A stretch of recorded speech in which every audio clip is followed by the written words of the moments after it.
How to change video background in Inshot. Hey everyone, welcome back to the channel. If you are new here, don't forget to hit the subscribe button and turn on the notification bell to not miss any updates.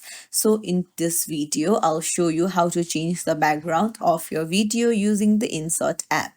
So if you want a fun new background, this is the right place. Let's get started. Open up the Inshot app and then you need to open up your video, and then you can see the canvas option in the toolbar. Just tap on it, and then you can see background option. Just tap on it, and then you'll be able to see blur or colors or gradient or even aesthetic backgrounds. Just tap on the one that you want, and as you can see, you can choose the one of your preference. There are various patterns that you can choose from. Just preview it, and once you like it, just tap on it and then hit the check mark.